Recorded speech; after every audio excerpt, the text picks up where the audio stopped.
राम मंदिर को लेकर एआईयूडीएफ के चीफ ने कहा है कि 20 जनवरी से 26 जनवरी तक कोई भी मुस्लिम जो है वो घरों से नहीं निकले और ट्रेन में सफ़र नहीं करे, क्योंकि राम मंदिर का प्राण प्रतिष्ठान होना है। भाई, ये बिना मतलब का भ्रम फैलाने का प्रयास किया जाता है, लोगों में डर भय का माहौल बनाने का प्रयास किया जाता है।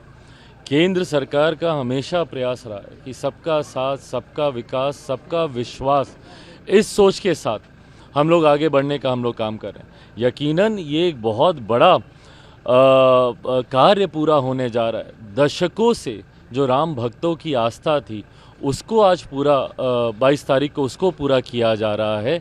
ऐसे में यकीनन एक बड़ा कार्यक्रम, एक बड़ा आयोजन 22 तारीख को होगा, जिसकी शुरुआत लगभग उससे एक हफ्ता पहले से ही कार्यक्रमों की शुरुआत वहां पर हो जाएगी। पर ऐसे में किसी को आने जाने से रोकना ये गलत भ्रम फैलाने का प्रयास किया जा रहा है। बंगाल में ईडी की टीम पर अटैक हुआ, सुशील मोदी ने कहा है कि बिहार में भी अटैक हो सकता है। आरजेडी और टीएमसी एक माइंडसेट के लोग हैं। भाई बिल्कुल सही है, बिल्कुल सही है। और मैंने इस बात को कहा है कि जो बंगाल में हुआ है वो राज्य सरकार के संरक्षण में हुआ है।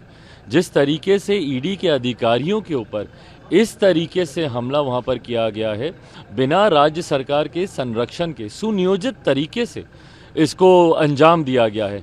ऐसे में यकीनन बिहार में भी इस तरीके की घटना घटे तो किसी को आश्चर्य नहीं होगा, क्योंकि जिस तरीके से बिहार के भी कई नेताओं के ऊपर ईडी का शिकंजा कसता जा रहा है, जिस तरीके से ये लोग जाने से बचने के तमाम तरीके के बहाने ढूंढने का काम कर रहे हैं, तो ऐसे में कल को अगर ईडी की टीम यहाँ पर आती है इनके ऊपर कार्रवाई करने के लिए, तो यकीनन यहाँ पे भी उस तरीके की घटना घट सकती है। ने कहा है कि नीतीश जी जो है लालू जी के ट्रैप में आ गए हैं। अब कौन किसके ट्रैप में आ गया है? हकीकत ये है कि ये लोग अपनी अपनी महत्वाकांक्षाओं को साधने के लिए तो ज़रूर साथ में आए थे, पर आज जब एक दूसरे से लाभ इन लोगों को मिलता नहीं दिख रहा तो एक दूसरे के सर पर ही चढ़कर आगे बढ़ने का ये लोग प्रयास कर रहे हैं। सवाल सर, कांग्रेस को सीट शेयरिंग को लेकर कहा है कि अगर 4 सीट पर हम लोग बिहार में लड़ेंगे तो सारे महागठबंधन और जेडीयू को भी नुकसान भुगतना पड़ेगा। पिछली बार हम लोगों ने 9 पे लड़ा था, सीट शेयरिंग को लेकर फाइनल नहीं हो पाया। तो बताइए ना, कैसे इन लोगों का अलायंस तथा कथित इंडी गठबंधन जो है इन लोगों का कैसे आगे बढ़ेगा, जब सीटों का बंटवारा ही ये लोग नहीं कर पा रहे हैं।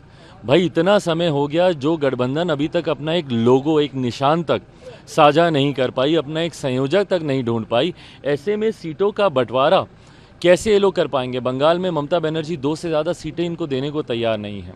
यहाँ पे कांग्रेस को 4 से ज़्यादा सीटें इन लोगों को देने को कोई तैयार नहीं है। पंजाब में तो आम आदमी पार्टी एक भी सीट इन लोगों को देने को तैयार नहीं है।